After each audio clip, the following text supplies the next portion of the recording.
देखिए एक quick recap कर लेते हैं साउंड का। ये इतना ट्रिकी टॉपिक नहीं है। एग्जाम पॉइंट ऑफ व्यू से आपको ये डेफिनेशंस आनी चाहिए कि सैम्पल क्या होता है, सैम्पलिंग रेट क्या होता है और सैम्पलिंग रेजोल्यूशन क्या होती है।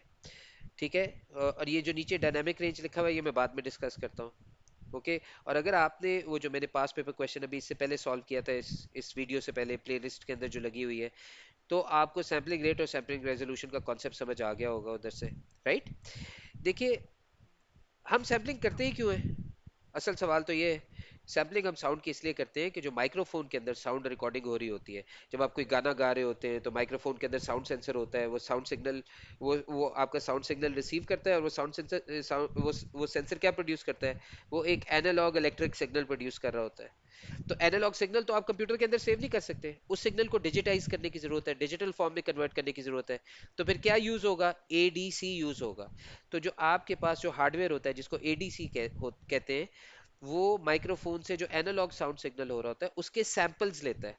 सैंपल्स लेके साउंड को डिजिटल फॉर्म में कन्वर्ट कर लिया और अब उस साउंड को हम अपने कंप्यूटर के अंदर स्टोर कर सकते हैं। तो आपकी जो सैम्पलिंग होती है वो एडीसी कर रहा होता है। और सैम्पलिंग क्यों जरूरी होती है, क्योंकि अदरवाइज तो साउंड सिग्नल जो होता है वो एनालॉग होता है और एनालॉग सिग्नल हम कंप्यूटर के अंदर सेव नहीं कर सकते। कंप्यूटर तो एक डिजिटल डिवाइस है, इसलिए उस साउंड सिग्नल को डिजिटल फॉर्म में कन्वर्ट करने के लिए हम सैम्पलिंग करते हैं।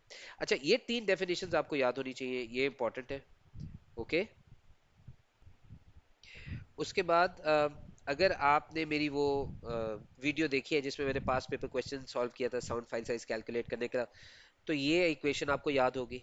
ये इक्वेशन हमें बहुत सारे कॉन्सेप्ट्स में हेल्प करती है। देखिए इस इक्वेशन में अगर आप राइट साइड पे आप देखेंगे क्या फॉर्मूला यूज हो रहा है, तो sampling rate multiply by sampling resolution multiply by track length which should be in seconds and number of channels.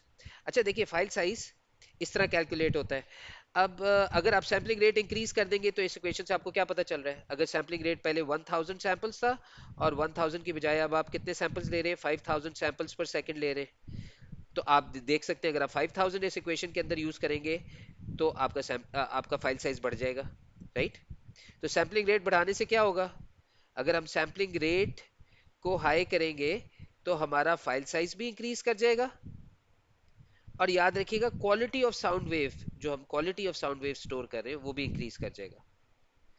और अगर हम सैम्पलिंग रेजोल्यूशन को इंक्रीज करेंगे, पहले 8 बिट्स की सैम्पलिंग हो रही थी, अब 16 बिट्स के हिसाब से आपकी सैम्पलिंग रेजोल्यूशन है। राइट, पहले 8 बिट्स की सैम्पलिंग रेजोल्यूशन थी, अब 16 बिट्स की सैम्पलिंग रेजोल्यूशन है। तो अगर आप 8 की जगह 16 की वैल्यू यूज करेंगे इस फॉर्मूला के अंदर, तो फाइल साइज क्या हो जाएगा, फाइल साइज भी इंक्रीज कर जाएगा और क्वालिटी भी इंक्रीज कर जाएगी। तो याद रखिएगा सैम्पलिंग रेट बढ़ाने से फाइल साइज इंक्रीज करता है और क्वालिटी ऑफ साउंड वेव जो हम स्टोर कर रहे होते हैं वो इंक्रीज कर जाती है। इसी तरह सैम्पलिंग रेजोल्यूशन बढ़ाने से भी फाइल साइज इंक्रीज कर जाता है और quality of sound wave increase कर जाती है। ठीक है ना। और एक कॉन्सेप्ट जो शायद मैंने आपको, वो जो न्यूमेरिकल प्रॉब्लम मैंने सॉल्व किया है, पास्ट पेपर क्वेश्चन सॉल्व किया है, उसमें शायद मैंने नहीं डिस्कस की थी। अगर आपको एग्जाम में ये जो ट्रैक लेंथ है ये मिनट्स के अंदर दी होगी, सेकंड्स की बजाय मिनट्स के अंदर दी होगी, फॉर एग्जांपल उसने कहा हो कि 4 मिनट्स का ट्रैक है, तो ये ज़रूरी है कि आप इसको पहले सेकंड्स के अंदर कन्वर्ट करें। ये 240 सेकंड्स बनते हैं। तो आपने यहाँ पे जो मल्टीप्लिकेशन है उसके अंदर 240 की वैल्यू यूज़ करनी है, 4 की वैल्यू यूज़ नहीं करनी है। ये आपका ट्रैक लेंथ सेकंड्स में होनी चाहिए। ओके। और प्रेफरेबली आपकी जो सैम्पलिंग रेजोल्यूशन है ये बिट्स के अंदर होनी चाहिए। राइट। अगर बाइट्स में भी दी हुई है तो उसको बिट्स में कन्वर्ट कर ले। अगर आपकी सैम्पलिंग रेजोल्यूशन बिट्स में है तो आपका फाइल साइज किस चीज में निकल रहा होगा, बिट्स में। राइट। और अगर यही sampling resolution for example bytes में होती, 2 बाइट्स होती सैम्पलिंग रेजोल्यूशन, अगर इस तरह दी होती और आप उसको बिट्स में ना कन्वर्ट करते और बाइट्स से यूज कर लेते तो आपका फाइल साइज किस फॉर्म में निकलना था, बाइट्स में निकलना था। होपफुली ये कॉन्सेप्ट आपको क्लियर होगा। अच्छा, चले अब एक चीज रह गई है, और वो चीज जो रह गई है वो डायनामिक रेंज है। सबसे पहले तो मैं आपको डायनामिक रेंज समझा दूं। देखिए मैं अभी आपसे जब बात करने लगा हूं तो मैं अपनी आवाज को हाई और लो करूंगा। कितनी लो करूंगा कितनी हाई करूंगा ये आप ऑब्जर्व कीजिएगा। तो देखिए मैं अभी आपसे आहिस्ता बोल रहा हूँ और अभी मैं थोड़ा सा ऊंचा बोल रहा हूँ, तो आपको हाई और लो का डिफरेंस फील हुआ है ना। इसी को डायनामिक रेंज कहते हैं, कितना लो कितना हाई। तो dynamic range refers to the difference between the quietest and the loudest sound that has been recorded. कितना लो था और कितना हाई वॉल्यूम था, इसको डायनामिक रेंज कहते हैं। देखिए मैं अभी आपको एक और एग्जांपल देता हूँ, शायद आपको समझ आ जाए। अब मैं फिर से डायनामिक रेंज आपको एग्जांपल देने लगा और अब की बार मैं ये जो डिफरेंस है हाई और लो का ये ज्यादा रखूंगा। देखिए मैं आपसे कितनी आहिस्ता आवाज में बोल रहा हूँ, पता नहीं आपको मेरी आवाज सुनाई दे रही है कि नहीं दे रही है। और अब देखें कि मैं कितनी ज्यादा ऊंची आवाज में बोल रहा हूँ। अच्छा चले, आपको होपफुली समझ आ गई होगी। तो लो और हाई में कितना ज्यादा फर्क था? अब की बार ज्यादा था।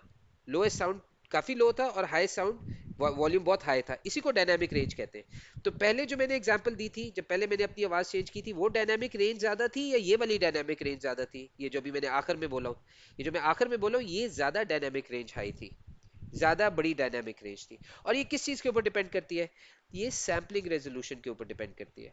अगर सैम्पलिंग रेजोल्यूशन हाई होगी तो डायनामिक रेंज भी हाई होगी।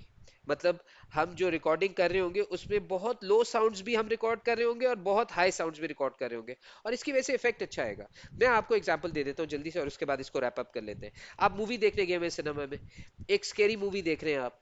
अब उसके अंदर क्या है, आपको दूर दराज से फुटस्टेप सुनाई दे रहे हैं, बहुत ही आहिस्ता आहिस्ता आपको वो सुनाई दे रहे होंगे स्पीकर के अंदर के, बहुत लो फुटस्टेप्स है, कोई दूर से चलता आ रहा है, पर आपको सुनाई जरूर दे रहे होते हैं, बहुत लो होते हैं।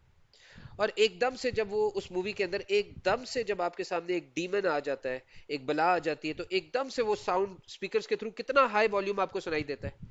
तो आप ये देखिए कि उस सिनेमा में जब आप साउंड सुन रहे थे तो बहुत क्वाइट, ऑलमोस्ट क्वाइट फुटस्टेप्स थे, वो भी आपको सुनाई दे रहे थे, इतना लो साउंड भी सुनाई दे रहा था। और एकदम से जब बला आ गई तो एकदम से जैसे स्क्रीम की आवाज होती है, बहुत ऊंची होती है, वो भी आपको सुनाई दे रही थी। तो कितनी ज्यादा बड़ी डायनामिक रेंज थी उस रिकॉर्डिंग के अंदर, राइट? कितना लो साउंड रिकॉर्ड किया हुआ था और कितना हाई साउंड रिकॉर्ड किया हुआ था। और इससे क्या आपको प्लीजिंग लगता है ना, अच्छा इफेक्ट आता है। तो डायनामिक रेंज जो है आइडियली तो ज्यादा ही होनी चाहिए, राइट? पर वो अगर आपने डायनामिक रेंज बढ़ानी है तो उसके लिए आपको सैम्पलिंग रेजोल्यूशन को बढ़ाना पड़ेगा। और इफ ऑब्वियसली अगर आप सैम्पलिंग रेजोल्यूशन बढ़ाएंगे तो फाइल साइज बढ़ जाएगा, राइट? होपफुली आपको ये सारे कॉन्सेप्ट समझ आ गए। अच्छा, अब एक जनरल कॉन्सेप्ट भी आपको पता होना चाहिए। वो जनरल कॉन्सेप्ट वो क्या है कि अगर आपका फाइल साइज बढ़ जाएगा, साउंड फाइल का साइज बढ़ जाएगा, तो उसका ड्रॉबैक क्या है? उसका ड्रॉबैक ऑब्वियसली ये है, वो ज्यादा स्टोरेज स्पेस ऑक्यूपाई करेगा। अगर आपने वो फाइल ट्रांसफर करनी है एक कंप्यूटर से दूसरे कंप्यूटर के अंदर ओवर द नेटवर्क, तो ट्रांसमिशन के अंदर जो टाइम लगेगा वो ज्यादा होगा, ज्यादा देर लगेगी फाइल को ट्रांसफर करने के लिए। तो अगर आपने बड़ी फाइल ट्रांसफर करनी है तो बेहतर है आपके पास हाई स्पीड इंटरनेट हो, हाई बैंडविड्थ हो, राइट? तो मे बी फिर आपको हाई बैंडविड्थ नेटवर्क चाहिए, क्योंकि आप जो साउंड फाइल ट्रांसफर करने लगे उसका साइज बहुत बड़ा है, मे बी जीबीज में। तो फिर आप स्लो इंटरनेट कनेक्शन तो नहीं यूज करेंगे ना, आपको हाई इंटरनेट कनेक्शन स्पीड चाहिए होगी, हायर हायर बैंडविड्थ चाहिए होगी। तो फिर आपके जो नेटवर्क कनेक्शन है उसकी स्पीड भी, डेटा स्पीड, उसकी बैंडविड्थ भी हाई होनी चाहिए।